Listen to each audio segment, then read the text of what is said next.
Hey there, friends, and welcome back to another 3-Minute Thoughts. My name is Derek, and for the next few minutes, we're going to slow things down, open up a chapter in the New Testament, and actually think about what's being said and what it might actually mean for you and me today. Today, we're going to be in John chapter 11, and this chapter hits something pretty real. What do you do when it feels like God showed up too late? The story centers around a man named Lazarus. He's sick. His sisters, Mary and Martha, send word to Jesus, the one you love is ill. They know Jesus can do something. They've seen it before. But then something unexpected happens. Jesus waits. He doesn't rush. He doesn't go immediately.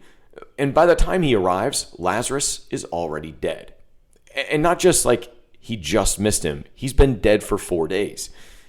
Now, Martha meets him with words that are honest and maybe even just a little bit raw. Lord, if you had been here, my brother would not have died. Those words you can feel.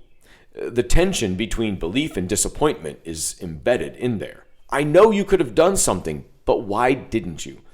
We've all probably felt a similar thing. Mary says the same thing, same words, same ache, and Jesus doesn't correct them.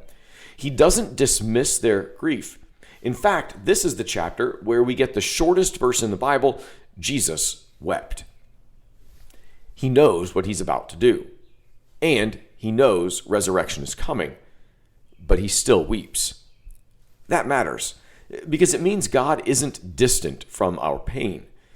Even when he has a bigger plan in motion, even when he knows the end of the story, Jesus is with us through the journey.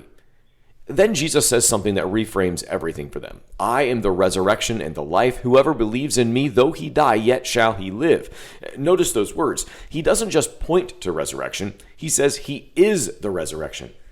Not just a future event, but a present reality tied to him. Then they go to the tomb.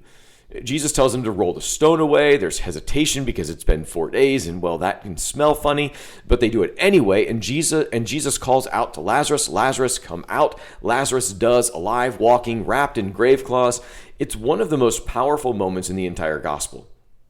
But don't miss the tension that got them there. The delay, the confusion, the grief, the questions. So what does John 11 press in on for you and me today? It asks us a question. What do you do when God doesn't move on your timeline? When the answer feels delayed or different than you expected? Because this chapter doesn't give a simple explanation. It does give a picture. A God who sees the full story, even when we only see a moment. A God who is not absent in grief, but present in the midst of it.